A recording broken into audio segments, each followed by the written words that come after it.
À présent, nous allons voir les différentes commandes qui permettent de modifier une image. Pour cela, je vais créer un nouveau document que nous n'enregistrerons pas dans la suite de notre travail de réalisation de site.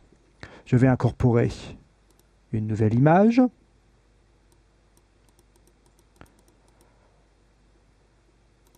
Voici. OK. Le texte secondaire n'a pas d'importance. Donc cette image s'affiche de manière beaucoup trop grande à l'intérieur de notre page. Nous pouvons modifier les options d'affichage en utilisant le facteur de zoom situé en bas de la fenêtre du document. Je vais utiliser un facteur de zoom de 50%. Je clique sur l'image, la palette des propriétés s'affiche avec les propriétés de l'image. Nous allons utiliser une première commande qui est la commande de recadrage. Cet outil s'utilise de la même manière que dans Photoshop. Je clique. Dreamweaver nous avertit que cette commande peut être irréversible. Un cadre s'affiche alors avec des poignées que l'on peut modifier pour agrandir ou réduire la zone de recadrage. Voilà, un double clic à l'intérieur de l'image pour valider ce recadrage. La seconde icône va nous permettre de modifier l'échantillonnage de l'image, donc de la rééchantillonner. Pour cela, cette image étant très grande, nous allons la réduire simplement par cliquer-glisser au niveau d'une des poignées de l'image, tout en appuyant sur la touche majuscule. Les tailles de l'image s'affichent dans la palette des propriétés. Je vais réaliser une taille d'image d'environ 400 pixels. Remarquez que lorsque j'ai modifié la taille de l'image, la zone de la palette des propriétés de largeur et de hauteur se sont également modifiées. Elles sont à présent de couleur noire grasse, alors qu'elles étaient auparavant de couleur noire maigre. C'est une première indication qui nous permet de voir que cette image a été modifiée. Une deuxième indication est l'icône située sur la droite. Cette icône de flèche arrondie, lorsque l'on clique dessus, nous permet de rétablir la taille de l'image initiale. Je clique, de nouveau, nous retrouvons la taille précédente de notre image. Les caractères de largeur et de hauteur sont maintenant en maigre. De nouveau, je reprends notre taille d'environ 400 pixels. Voilà. Cette taille nous paraît correcte. Je vais donc la valider en appuyant sur le bouton rééchantillonner. Dreamweaver nous signifie que cette action peut être irréversible. L'image est à présent rééchantillonnée en 400 pixels par 268. Cette action permet d'obtenir des images de meilleure optimisation, car il est inutile d'avoir dans une page une image de taille 1000 pixels que l'on réduit à 400. Il est beaucoup plus intéressant de prendre une image de 400 pixels si l'on souhaite l'afficher dans une telle taille. Donc évitez de modifier la taille d'une image et d'obtenir ainsi des caractères gras. Ceci n'optimise pas du tout votre page puisque là, dans ce cas présent, l'image s'affiche en 400 et le navigateur va recalculer cette image en 234. Autre commande par rapport aux images, nous allons pour cela remettre un zoom d'affichage à 100%, c'est la commande luminosité contraste. OK.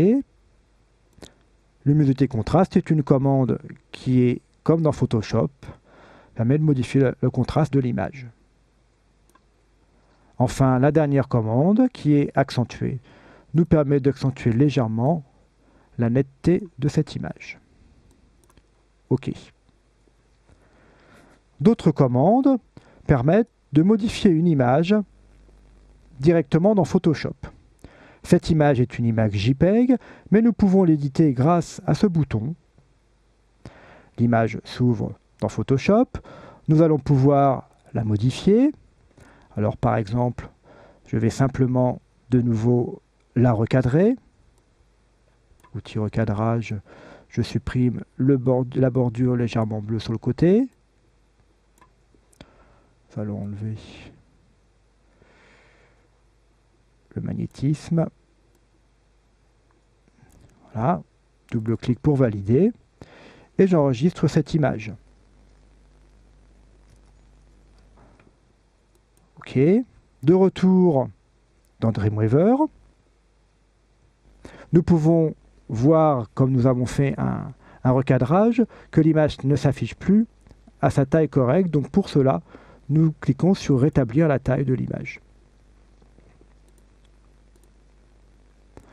Nous pouvons également modifier les paramètres de l'image, c'est-à-dire modifier son optimisation au niveau JPEG, GIF ou bien PNG. Donc j'ai cliqué sur l'icône de paramétrage de l'image. Celle-ci s'affiche dans cette fenêtre. Nous allons pouvoir changer la qualité de cette image qui est actuellement de 99% et qui nous donnait une image de poids 94 kilo-octets.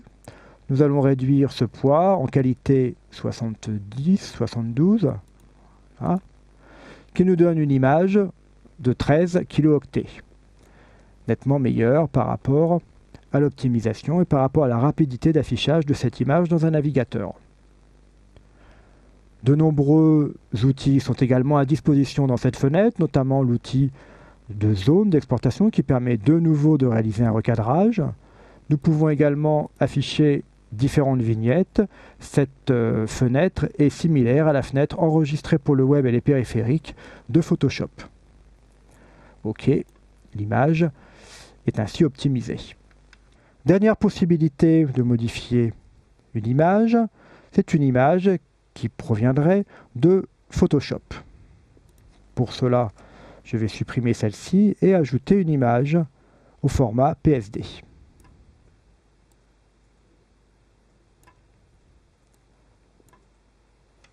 Donc comme précédemment, cette image ne s'affiche pas immédiatement dans Dreamweaver, mais Dreamweaver nous propose la boîte de dialogue permettant d'enregistrer cette image au format JPEG. OK. Strato, enregistré.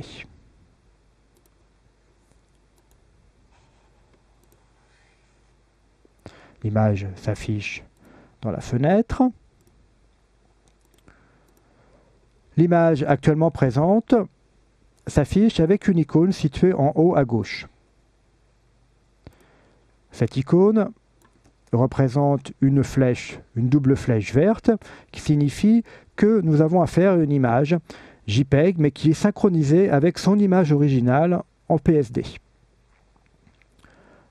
De cette manière, nous allons pouvoir éditer l'image dans Photoshop. Nous allons pouvoir la modifier. Par exemple, nous allons modifier le texte. Nous allons le réduire légèrement. Voilà. Recentrer. Nous allons enregistrer ce document. Nous revenons dans Dreamweaver. Dans Dreamweaver, l'icône située en haut à gauche a changé. Elle est maintenant une flèche verte, une flèche rouge. Pour pouvoir afficher l'image précédemment corrigée, donc là pour l'instant le texte est toujours grand, nous allons cliquer sur l'icône de mise à jour. Ainsi le texte est apparu maintenant beaucoup plus petit. L'avantage de cette méthode est que nous avons travaillé sur l'image originale et non pas sur l'image en JPEG, ce qui vous permet d'obtenir toujours la qualité maximale. Voici donc les différentes possibilités de modification d'image dans Dreamweaver. Il est nettement conseillé, malgré tout, de travailler vos images dans un logiciel de création graphique comme Photoshop afin d'améliorer l'ensemble de la qualité et de conserver toujours vos fichiers originaux dans un dossier de travail, par exemple.